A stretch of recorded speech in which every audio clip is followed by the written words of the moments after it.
साथियों, यह बात हम आपको पहले ही बता चुके हैं कि भारत अपनी इंपोर्ट के आंकड़ों की वजह से दूसरे देश को काफी बड़ा फायदा पहुंचाता है, जिसकी वजह से ये सभी देश भारत के दबाव में रहते हैं।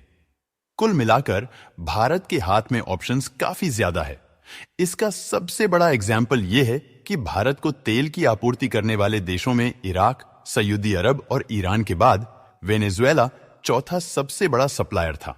खास बात यह है कि भारतीयों की पहुंच अपने आप में इतनी बड़ी है कि अगर भारतीय अपना रास्ता बदल ले तो सामने वाले देश की उल्टी गिनती शुरू हो जाती है। कतर पनौती भरा देश है, जिसने भी कतर के साथ हाथ मिलाया उसके बुरे दिन कुछ समय बाद ही शुरू हो जाते हैं, क्योंकि पाकिस्तान ही वह देश है जिसने कतर के साथ मिलकर भारतीय एक्स नेवी अफसर को फांसी की सजा सुनाई है। लेकिन भारत अब जो पाकिस्तान के साथ करने वाला है वो पाकिस्तान अगले 100 सालों तक नहीं भूलने वाला है। दोस्तों, आपको ये बात तो मालूम होगी कि पाकिस्तान कतर के साथ मिलकर के एक सीक्रेट सबमरीन खरीदने वाला था, और यह सबमरीन एक एडवांस क्वालिटी की सबमरीन थी जिसे रडार में स्कैन नहीं किया जा सकता, और कहीं ना कहीं पाकिस्तान के बीच में डील फाइनल होने वाली थी। लेकिन इसका पता भारत के नेवी ऑफिसर को शायद लग चुका था और यह खबर भारत तक पहुंच जाती।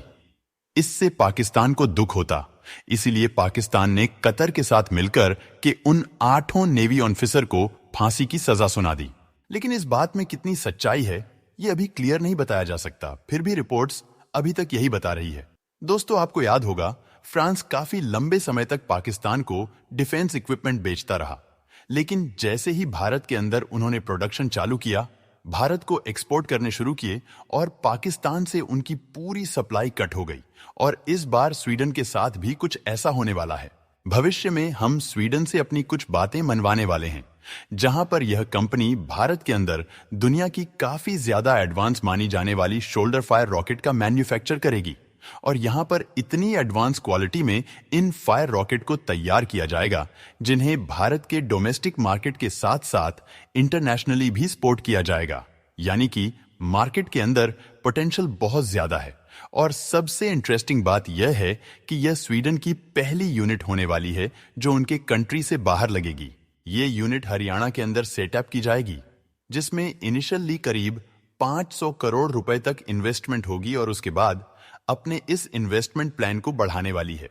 और यहां पर हमने पाकिस्तान की बात इसलिए की है क्योंकि यह स्वीडन बेस्ड कंपनी पाकिस्तान को काफी एडवांस डिफेंस सिस्टम भेजती है, जिससे कई बार पाकिस्तान ने भारत के अंदर अटैक करने की भी कोशिश की है। लेकिन जब यह कंपनी भारत में डिफेंस रॉकेट को मैन्युफैक्चरिंग करने का काम करेगी तो इससे पाकिस्तान को काफी बड़ा नुकसान होने वाला है, क्योंकि इससे पाकिस्तान को डिफेंस रैकेट एक्सपोर्ट नहीं किया जाएगा। भारतीय नौसेना के अधिकारियों को मौत की सजा सुनाने वाले कतर पर भारतीय शिकंजा कसने लगा है, और कतर को भारत 57,000 करोड़ रुपए चोरी करने में भी दोषी पाया जा चुका है। अपने आप को हमास का हितैषी बताने वाला कतर आखिर में चिंदी चोरी निकला, क्योंकि भारत से चुराकर कतर करोड़ों रुपए अपनी जेब में भर चुका है। भारत अभी तक शांत था, लेकिन इस बार कतर को दुनिया के सामने जलील करने की कोई भी कसर भारतीय सरकार नहीं छोड़ने वाली। अगर कतर की वजह से एक खरोंच भी भारतीय नागरिकों को आई तो भारत आने वाले कई सालों तक कतर को भूखा मारने के लिए तैयार हैं। दरअसल जब भी इंटरनेशनल एयरलाइंस भारत में ओन परेड करती है तो एयरलाइंस को कुछ चार्जेस भारतीय सरकार को देने होते हैं।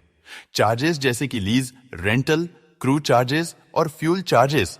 जब भी एयरलाइंस इस कीमत को अदा करती है तब इंचार्ज एस के साथ साथ जीएसटी भी इन कंपनी को देना होता है। कतर एयरवेज ने इसी जीएसटी को बचाने के लिए एक नया हथकंडा अपनाया। इन सभी चार्जेस और जीएसटी को कतर एयरवेज की भारतीय ब्रांच को देना होता है। लेकिन पिछले कई सालों से कतर एयरवेज अपने कतर में बेस्ड हेडक्वार्टर से चार्जेस का भुगतान कर रही थी। ऐसा इसलिए क्योंकि अगर इनकी भारतीय ब्रांडर्स पैसे को भरती तो इन्हें जीएसटी देना पड़ता, और क्योंकि पैसा डायरेक्टली कतर से आ रहा है इसलिए इस पर किसी भी तरह का कोई टैक्स एप्लीकेबल नहीं होता। इस वीडियो को एक लाइक जरूर करें और अपने दोस्तों तक इस वीडियो को शेयर करें ताकि उन्हें भी जानकारी मिल सके।